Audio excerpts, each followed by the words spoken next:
You can start.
Devotees,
I meant alive.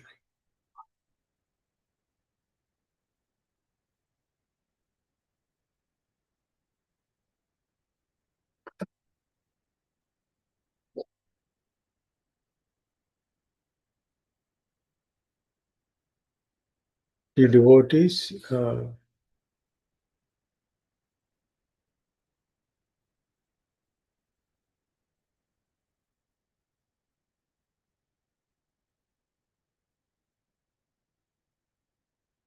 start there was little technical issues. Sorry for the delay. Uh,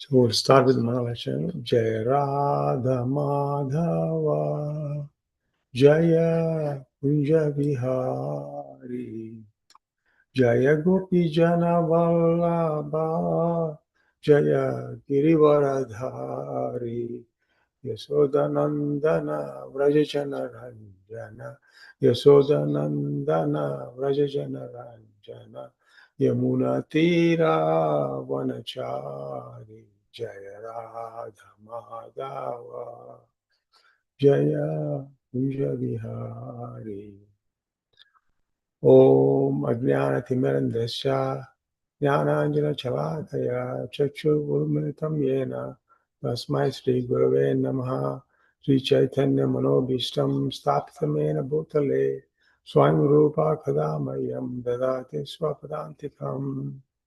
Om Namo Bhagavate Vasudevaya. Om Namo Bhagavate Vasudevaya. Om Namo Bhagavate Vasudevaya. Namo Vishnupadaya Krishnaprasthaya Bhutale Srimate Devamrita Swami Iti Namane Acharya Purvakam Cha Bhaktachara Prabhinata Pararthata Pikarinyam Nishe Sarviste Namaha.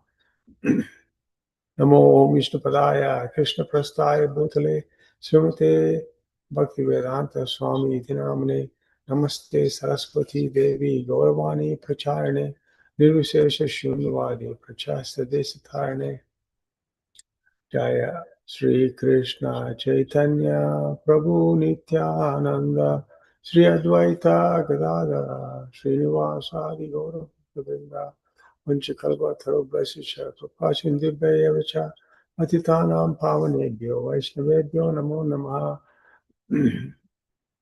Hare Krishna Krishna Krishna Hare Hare Hare Rama Rama Rama Hare Hare. Dear devotees, who will chant 4 Chaturslokis of Srimad Bhagavatam, Bhagavad Gita, 10th chapter, 10:8 to 10:11. 10:8. Am sarvasya prabhu matta sarvam pravartate iti matva bhajante mam buddha bhava samanvitaha. I am the source of all spiritual and material worlds. Everything emanates from me. The wise who perfectly knows this engage in my devotional service and worship me with all their hearts. 10.9. Machita madgata prana Bodayantasya Parasparam Padayantasya Mam Nityam Dushyanti Cha Ramanchita. The thoughts of my pure devotee dwell in me. Their lives are fully devoted to my service, and they derive great satisfaction, bliss from always enlightening one another. 10.10 Tesam Sadhuti Yuktanam Bhajatam Pritipurvakam Dhamma Buddhyavantam Yanamam Opyantite. Those who serve constantly devoted to serving me with love, I give the understanding by which they come to me.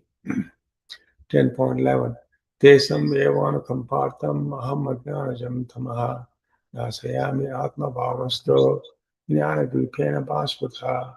To show them special mercy, I, dwelling in their hearts, destroy with the shining lamps of knowledge the darkness born of ignorance. And we will chant Kunti's prayers, Srimad Bhagavatam 1.8.21. Krishnaya Vyasudevaya Devaki Nandanaya Cha Nanda Gopakumaraya Govindaya Namo Namaha. Let me therefore offer my spiritual obeisance unto the Lord, who has become son of Vasudeva, the pleasure of Devaki, the boy of Nanda, and other cowherd man of the Vrindavana, and the enlivener of the cows and senses. Srimad Bhagavatam 1.8.22. Namo Namah Pankajanabhaya, Namah Pankajamaline, Namah Pankajanethaya, Namaste Pankajangre. My respectful obeisance are unto you, O Lord, whose abdomen is marked with a depression like a lotus flower, who are always decorated with garlands of lotus flowers, whose glance is as cool as lotuses, whose feet are engraved with lotuses. And Srimad Bhagavatam 1.8.27. Namo Kinchana Vittaya Nirvitta Gunavartaye Atma Ramasya Santaya Kaivalyapataye Namaha. My obeisance are unto you, who are the property of the materially impoverished, who have nothing to do with the actions and reactions of the material modes of nature. You are self-satisfied, and therefore you are the most gentle and the master of all the monists. And Brahma Samhita 5.1. Isvara Parama Krishnaya Krishna Isvara Parama Krishna Sachidananda Vigraha Nadinadi Govinda Sarvakarna Karanam. Krishna, who is the known as Govinda, is the supreme Godhead. He has an eternal, blissful spiritual body. He is origin of all. He has no origin, and he is the prime cause of all causes. Very nice. Devotees, now we can discuss chapters 17th of Bhagavad Gita today. Uh, Before that, we would just walk through the overview of Bhagavad Gita and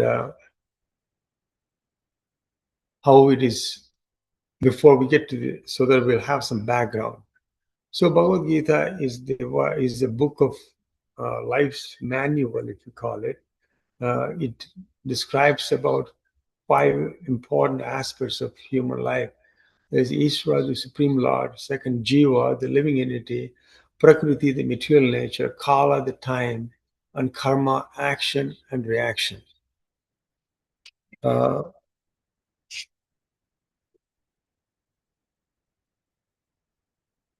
the Bhagavad Gita divided into 3 sections. That is, first section is chapters 1 to 6, attaining the Bhakti Ritu Karma Yoga. Middle sections 7 to 12. There are 6 chapters. Bhagavan Sri Krishna talks purely about Bhakti Yoga. And 13 to 18 chapters, Bhagavan Sri Krishna talks about Bhakti Yoga through Jnana Yoga.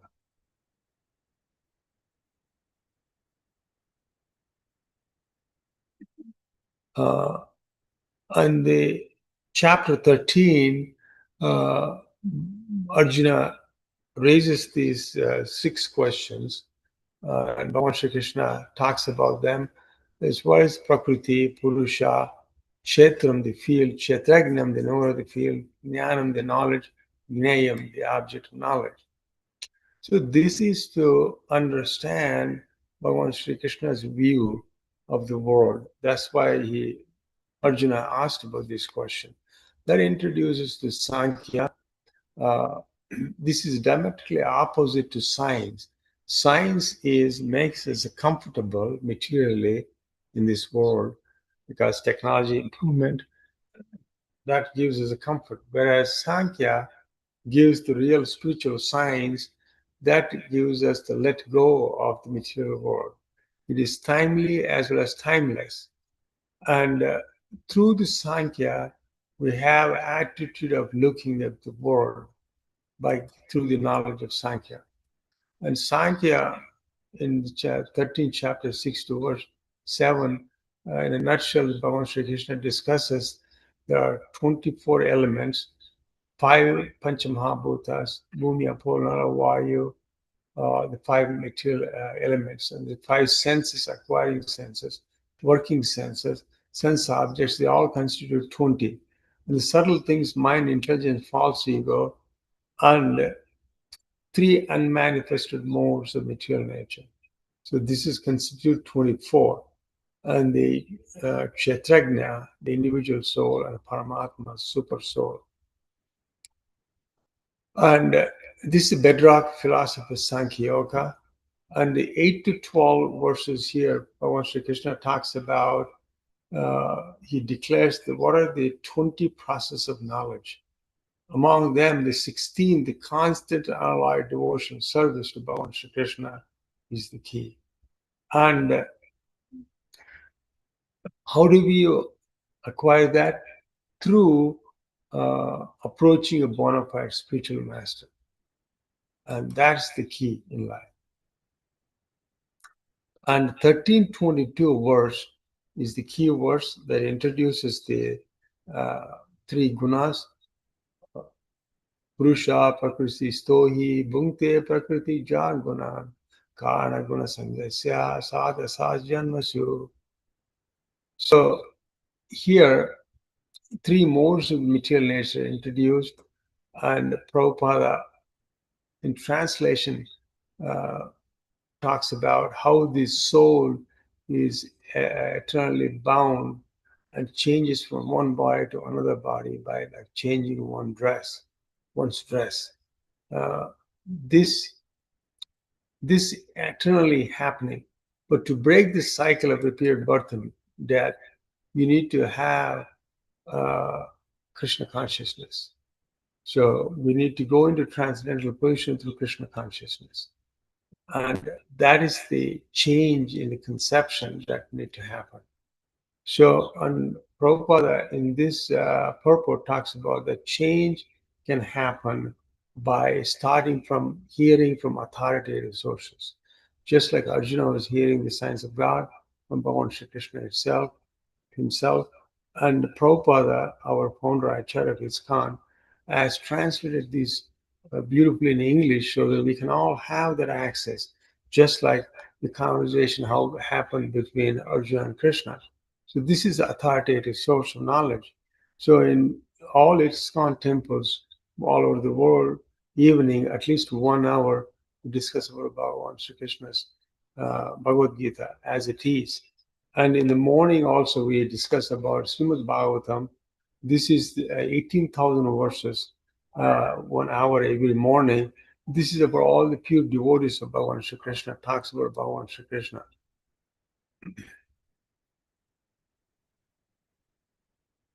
So in the chapter 14 talks about how the soul through consciousness is bound by the ropes, invisible ropes to these three gunas. Sattva is more of goodness, rajas more of passion, tamas more of ignorance. And then Srimad Bhagavatam, 3rd canto, 25th chapter, 15th sloka.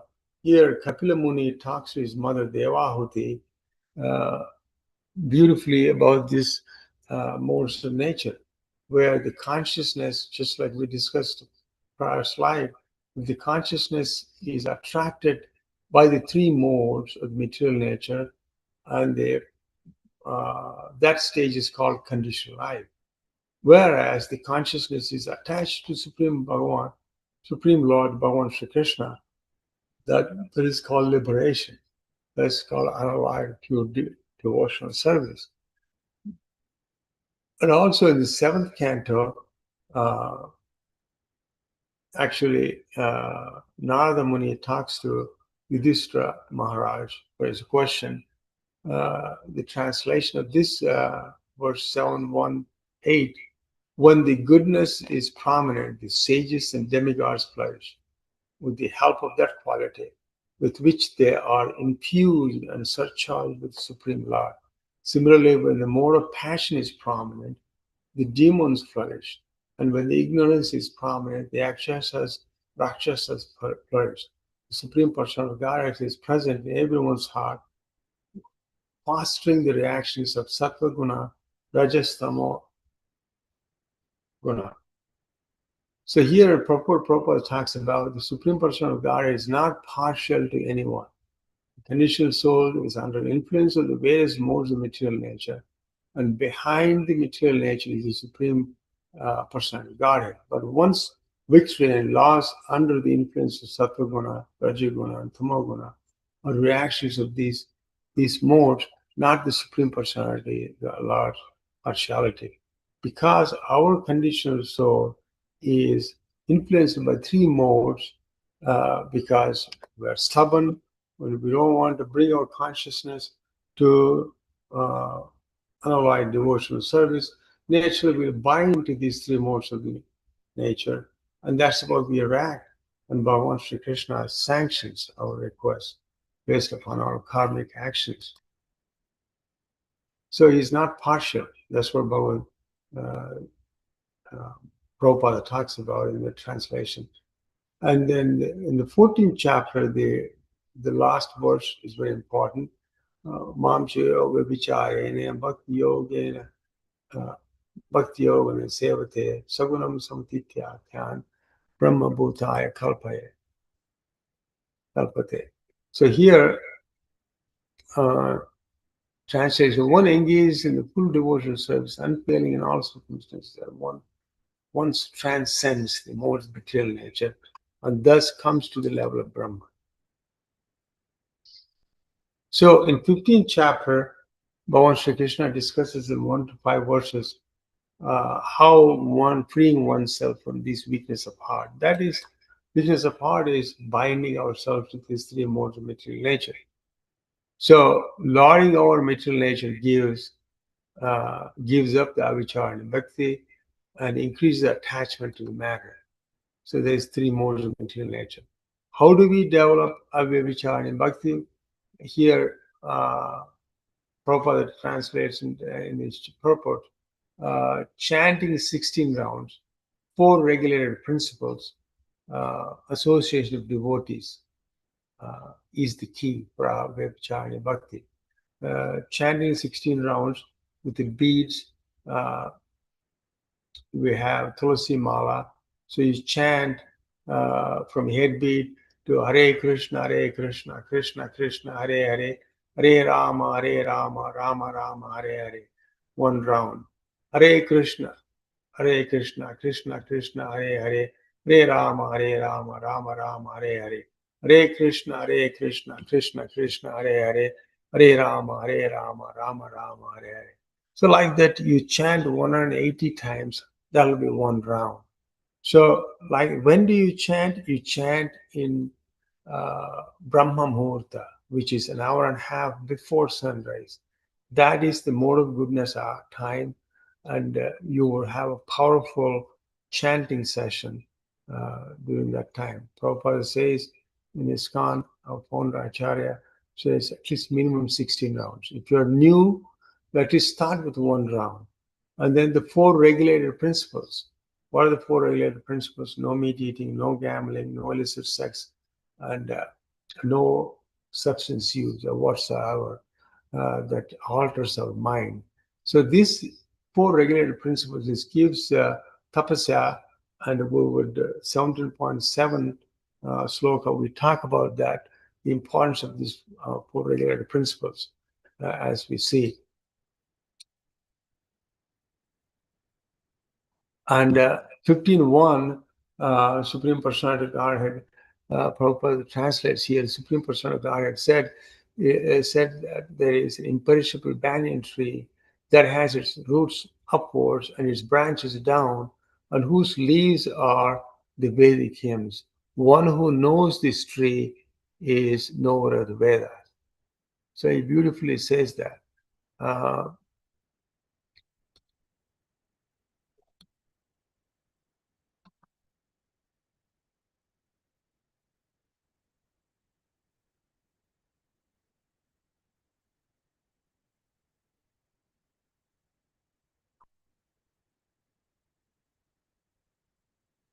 And then 15.2, the branches of these three extends downwards and upwards, nourished by the 3 modes of material nature. The twigs are the objects of senses. This tree also has roots downwards, and these are bound to fruitive actions of the human society. That is nothing but the modes of material nature, right? The real form of this tree cannot be perceived in this world. No one can understand where it ends, where it begins, where its foundation is. But with the determination, one must cut down this strongly rooted tree with the weapon of detachment through avyavichara and bhakti. Therefore, one must seek that place from which, having gone, one never returns, and there surrender to that Supreme Person of Godhead, from whom everything began and from whom everything extends since time immemorial. So, Bhagavan Sri Krishna introduced here is Goloka Vrindavan. And 15.15 is a very important sloka in this chapter. Sarva Shasham Hridasanya Visto Mata Smrtir Jnanam Apurnanam Cha Vedasya Sarvai Veda Vedyo Vedanta Krit Veda Veda Eva Chaham. Here, I am seated in everyone's hearts, and from me comes remembrance, knowledge, and forgetfulness. From all the Vedas, I am to be known. Indeed, I am the compiler of the Vedanta, and I am the knower of Vedas. So that's a beautiful verse. So, and then now, 16th chapter, the divine and demonic, based upon the material modes. Here, Prabhupada Sri Krishna talks to Arjuna in 3 verses. Prabhupada translates, the Supreme Person of Godhead said, fearlessness, purification of one's existence, cultivation of spiritual knowledge, charity, self-control, performance of sacrifices, study of Vedas, austerity, simplicity, non-violence, truthfulness, freedom from anger, renunciation, tranquility, aversion to fault finding, compassion for all living entities, freedom from covetousness, gentleness, modesty, steady determination, vigor, forgiveness, fortitude, cleanliness, freedom from envy, and from the passion of honor. These transcendental qualities, O son of Bharata, belongs to godly men endowed with the divine nature. That is, person who is in the mode of goodness. And this, let's look at this Srimad Bhagavatam, 4th canto, 30th chapter, 8th verse. Bhagavan Shri Krishna talks to Prachetas, who are all the brothers of Prachetas involved in unalloyed devotion service to Bhagavan Shri Krishna for 10,000 years. At the end, the Supreme Personality of Godhead says, he appears to them, my dear sons of King, I am very much pleased by the friendly relationship among you. All of you are engaged in one occupation, devotional service. I am so pleased with your mutual friendship that I wish you all the good fortune. Now you know, now you may ask any benediction from me. So, what did this tell us? Bhagavan Shri Krishna is pleased if all the living entities are having a mutual friendship. And that's what Prabhupada also talked about before his last days on this earth. All the devotees, he wants to be having a friendly relationship so that the movement, Krishna consciousness movement can go on. So on the fourth verse, pride, arrogance, conceit, anger, harshness, and ignorance, these qualities belongs to those demonic nature of son of Partha. And the rest of this chapter talks mostly about the demonic uh, uh, nature of uh, what are the demonic natures, right? What are the, and the Prabhupada translates beautifully Bhagavan Shri Krishna's conversation with his pure devotee Arjuna. Let's go to the last verse. That's very interesting. Verse 24th. He who discards scriptural injunctions and acts according to his own whims attains neither perfection nor happiness, nor supreme destination. See, and here all of these beautifully translates all the demonic nature, right? Vasana Partha, in this world, there are two kinds of created beings. One is called divine, another is called demonic. I've already explained to you in length, divine qualities, now demonic qualities. You say, those who is demonic do not know what is to be done, what is not to be done, neither cleanliness nor proper behavior nor truth is found in them.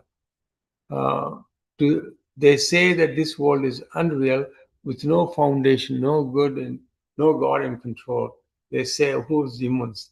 They say it is product of sex desire and has no cause other than lust. Following such conclusions, the demonic, who are lost in themselves and who have no intelligence, engage in unbeneficial, horrible works meant to destroy the world. 10th, taking shelter of insatiable lust and absorbed in the conceit of pride and false prestige, the demonic, thus illusioned, are always sown to the unclean work, attracted by the impermanent.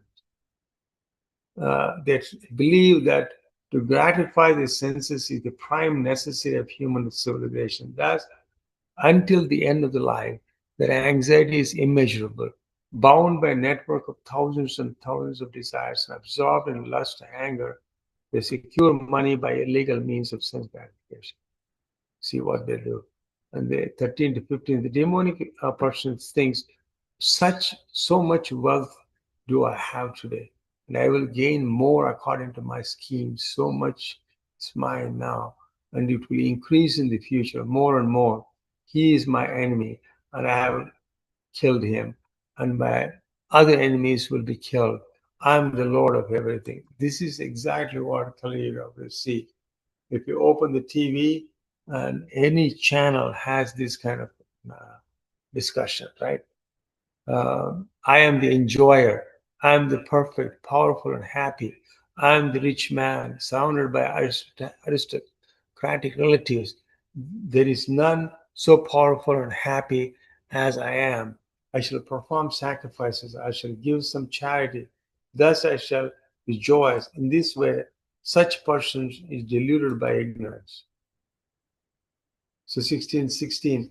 Thus perplexed by various anxiety and bound by network of illusions, they become too strongly attached to these enjoyment and fall down to the hell. So this is a saga of um, right? Let's say 21. There are three gates leading to the hell: lust, anger, greed. Every sane man should give up these, for they lead to the degradation of soul. Because the three based upon the modes of ignorance, modes of passion, and the people have these kind of desires, right? And that's how the three gates of hell comes in. The man who has accepted these three gates of hell, O son of Kunti, performs acts conducive to self-realization, thus gradually attains, who escaped from these three. The man who escaped from these gates of hell attains supreme destination. How Prabhupada translates. Self-realization happens there. And we read that 24th. He who discusses scriptural injunctions, acts according to his own whims, attains neither perfection nor happiness nor supreme destination. And the purport of Prabhupada says, as stated in this 15th chapter, all the rules and regulations of Vedas are meant for knowing Krishna. So in the 15:15 we heard, knowing Krishna, knowing Vedas, you know ultimately Krishna. And that's what is Prabhupada describing the purport. You won't understand Krishna from the Bhagavad Gita and become situated in Krishna consciousness, engaging himself in devotional service. He has reached the highest perfection of knowledge offered by the Vedic literature. So that's the key. Lord Chaitanya Mahaprabhu, Prabhupada translates purport, made this process very easy in Kali Yuga. He asked people to simply chant Hare Krishna, Krishna Krishna, Hare Hare, Hare Rama, Rama Rama, Hare Hare, to engage in devotional service of the Lord and eat the remnants of foodstuff offered to deity. So, chanting through the tongue of Mahamantra and eating Krishna Prasada. One who is directly engaged in all these devotional activities is to be understood as having studied all Vedic literature. So if you do 16 rounds of chanting and daily in Brahma Muhurta, this more of goodness time, and follow the four regulated principles, associate with devotees, and do Krishna Katha, and have a deity's darshan every day. These are all the qualities that will get you directly to Krishna Bhakti. It is just like listening to Vedic literature, study Vedic literature. He has come to this conclusion perfectly because Vedic literature conclusion is this Bhakti Yoga. Of course, for the ordinary person who is not Krishna consciousness, in the Krishna consciousness, or who is not engaged in devotional service, what is to be done and what is not to be done must be decided by the injunctions of the Vedas. And the 17th chapter, this is divisions of faith. Let's, before going to 17, we'll read the translations of the verses until 17. Arjuna inquired, 17.1, O Krishna, what is the situation of those who do not follow the principles of scriptures but worship according to their own imagination. Are they in goodness, in passion, or in ignorance? There's a continuation of discussion that had in 16th chapter. This rightly fits into this 17th chapter. The Supreme Person of Godhead said, according to the modes of nature acquired by the embodied soul, one's faith can be in three kinds: in goodness, in passion, and ignorance. Now, hear about this from me. Prabhupada, Bhagavan Sri Krishna is saying to the Arjuna, excuse me for a second.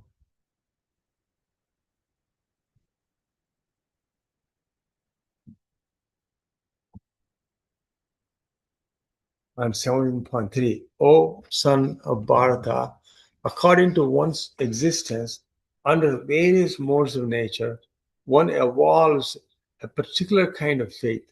Living being is said to be of a particular faith according to the modes he has acquired.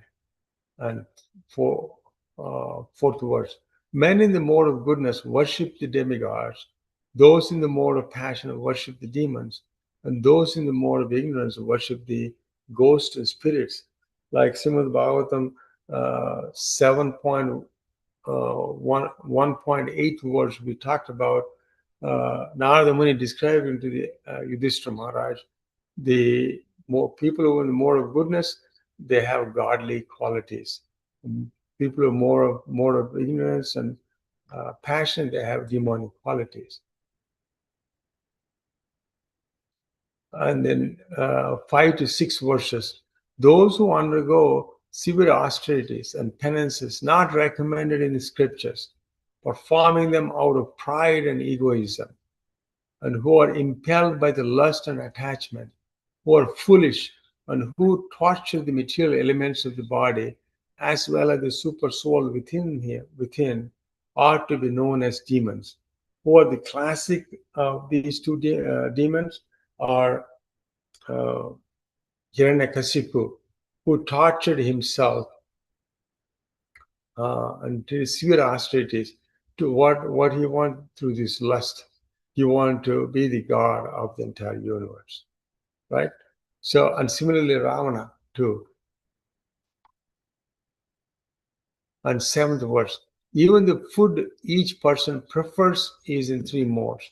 According to 3 modes of material nature, the same is true for sacrifices, austerities, charities. So now here are the distinctions between them. A person, beautifully Krishna explains, Bhagavan Shri Krishna explains to Arjuna here, 17.8, foods dear to those in the mode of goodness increases the duration of life, purify one's existence, and give strength, health, happiness, and satisfaction. Such foods are juicy, fatty, wholesome, and pleasing to the heart. And 17.9, food that is too bitter, too sour, salty, hot, pungent, and dry, burning are dear to those in the modes of passion. Such foods cause distress and misery and disease. And foods 17.10, food prepared more than 3 hours before being eaten, food that is tasteless, decomposed, and putrid, food consisting of remnants, untouchable things, is dear to those in the mode of darkness. 7.11, oaths of sacrifices performed according to the directions of scriptures as a matter of duty by those who desire no rewards, is in the mode of goodness. But the sacrifices performed for some material benefits or for the sake of pride, or chief of Bharatas, you should know to be the mode of passion. And 13, any sacrifice performed without regards for the directions of the scriptures, without distribution of prasadam, the spiritual food, without chanting of Vedic hymns, and remunerations to the priest without faith is considered the mode of ignorance. Austerity of the body consists of worshipping of the Supreme Lord. The Brahmana, spiritual master, these superiors like the father and mother, and in the cleanliness, simplicity, celibacy, and non-violence. Austerity of speech consists in speaking good words that are truthful, pleasing, beneficial, not agitating to the others, but also in regularly reciting Vedic literature. And 16th verse, and satisfaction, simplicity, gravity, self-control, purification of one's existence are the austerities of mind. Very nice. And the 17 verse, Sadhadaya paraya taptam tapasta trividam narahi apalaksha sibhir viktaha satvikam parikashyate. Sadhaya, with faith, paraya, transcendental, taptam, executed, tapaha, austerity, tat, the trividam of three kinds, naraha, by men, apala akshidhihi, who are without desire for fruits, iktihi, engaged, satvikam, in the mode of goodness, parikshate is called. Translation: this threefold austerity performed with transcendental faith by men, not not expecting material benefits, but engaged only for the sake of Supreme, is called austerity and goodness. So I was reading about the austerity and goodness. Prabhupada, in a lecture on the Bhagavad Gita, verse 1717, in Hawaii, February 3rd, 1975, says in that lecture, tapasya in goodness means voluntarily accepting some inconvenience for higher spiritual realization. But austerities performed for Krishna consciousness are transcendental, beyond even mode of goodness. That's what Prabhupada says. So here there is no purport. I'm just going through Prabhupada's discussion about austerity and goodness related topics.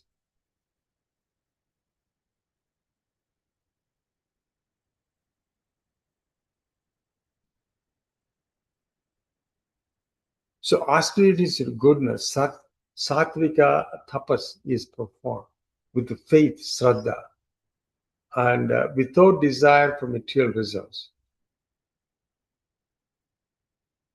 For the pleasure of Supreme, yukta,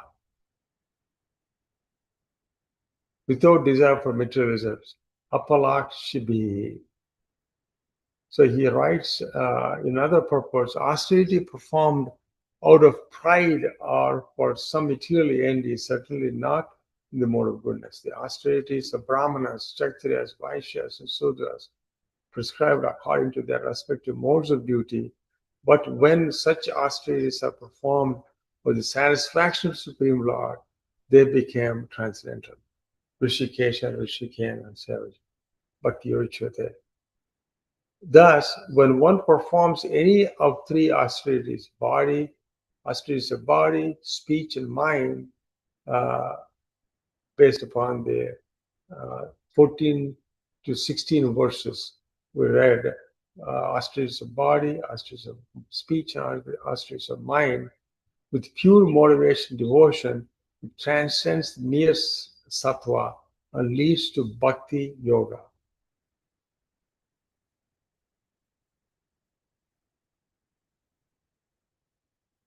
So verbal austerities, and 17:15 talks about Vak Tapasya. Srimad Bhagavatam 11:19-36 also Prabhupada translates, truthfulness, compassion, austerity, cleanliness are the four legs of religion. The austerity of speech sustains dharma in the society.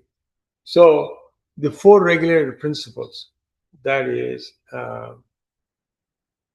truthfulness, compassion, austerity, and cleanliness, they all comes if you follow no meat eating, no illicit drugs, no illicit sex, no sex or no sex outside of the marriage. So if you follow these austerities, that leads to truthfulness, compassion, austerity, cleanliness. This is the austerity of sustains the dharma in society. Prabhupada says in that Srimad Bhagavatam, 11th canto, 19th verse 36, 19th chapter, 36th verse. Mental austerity, mano tapas, 17:16 we read. At the same time, Srimad Bhagavatam 11, 19, 15, Prabhupada says, one who controls the mind by detachment and fixes it on the Supreme Lord is best of ascetic. So austerity is a goodness. Prabhupada's broader vision is austerity is in goodness directly with bhakti. Tapasya in goodness means voluntarily accepting some inconvenience, like we read.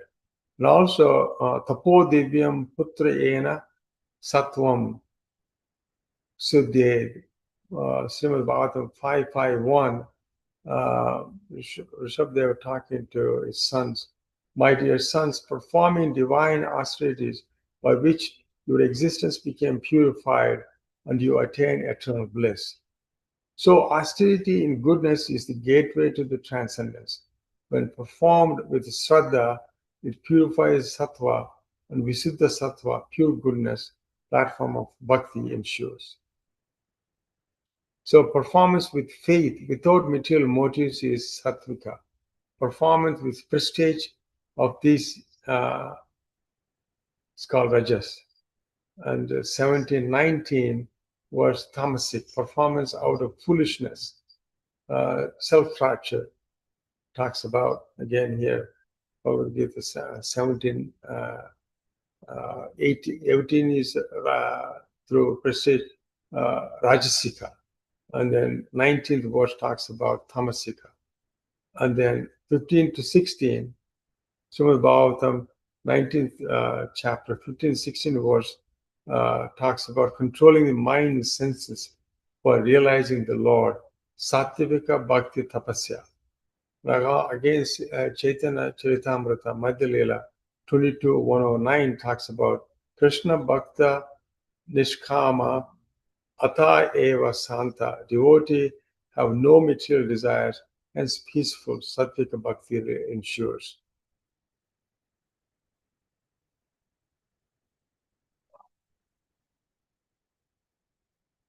So I have a slide talks about this austerity and goodness, reflection from 14th to 17th verses, Srila Prabhupada purpose, type of austerity, right? Body, deha tapasya, here cleansing, self-discipline, respect to the elders, truthfulness, celibacy, simple living, engage the body in the severe service, bowing to Guru and Vaishnavas. Speech, vak tapasya, right? Speaking truth, gently avoiding gossip, keeping promises, chanting the holy names, reciting sastra, speaking of only words that glorify Krishna and uplift others. So only Krishna Katha, now Gramya Katha, right? The entire world is full of Gramya Katha. So you change from Gramya Katha to Krishna Katha. Mano Tapasa, cultivating the austerity of goodwill, sincere silence, contentment, controlling lust and anger, remembering Krishna, Smaranam, praying with humility, and seeing all things as a part of Bhagavan Shri Krishna. And then mind, faith, Shraddha, faith in self-discipline or virtue, expectation of purity or inner peace, motive,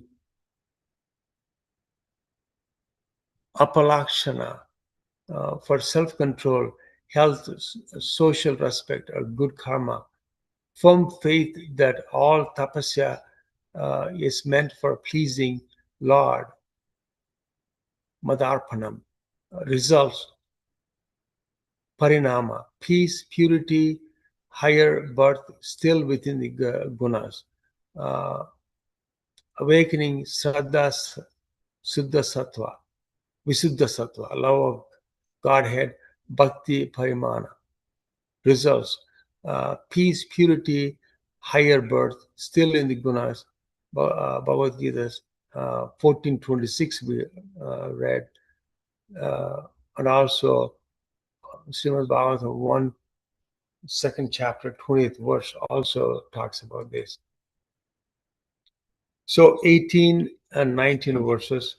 18 talks about penance performed out of pride, on the sake of gaining respect, honor, worship is said to be the mode of passion. And penance performed out of foolishness, self-torture, destroy injury others, mode of goodness.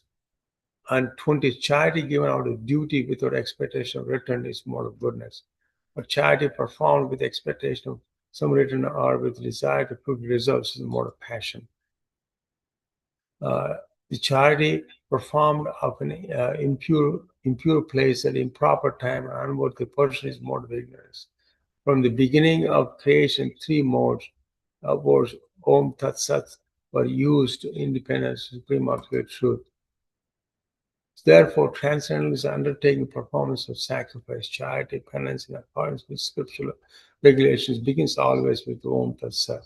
Without desiring purity results, one should perform various kinds of sacrifice, penance, charity with word Tat. Absolute truth is the object of devotional service, and it is indicated by the word Tat. The performer of such sacrifice is called Sat, as are all work of sacrifice, penance, and charity, which, true to the absolute nature, perform, please the Supreme Personality, person of Partha. So the last verse of 1728, anything done as a sacrifice, charity, and penance without faith, the Supreme of Partha is impermanent. It's called asat, and is useless both in this life and next life. So Bhagavan Shri Krishna talks about what is such Om Tat Sat, what is Sat and what is Asat. Anything you follow the Vedic scriptures, and that leads to unalloyed devotional service to Bhagavan Krishna is Sat. Anything opposite of that is Asat. So this so nicely explained in chapter 19. I think we're coming to the close to for Aarti in the temple. Thank you for providing the opportunity to share Bhagavan Shri Krishna's message to Arjuna, which was translated by Prabhupada. I have this, nothing belongs to me. I just learned, and I'm repeating this, what Acharya did. If there was any mistakes made, this purely comes from me. Please pardon me, as I'm as Vaishnava devotees. I wanted to grow in this knowledge more and more, have pure bhakti. Thank you. With that, Hare Krishna, Krishna Krishna, Hare Hare, Hare Rama, Rama Rama, Hare Hare. Thank you, devotees. Go ahead, sign off.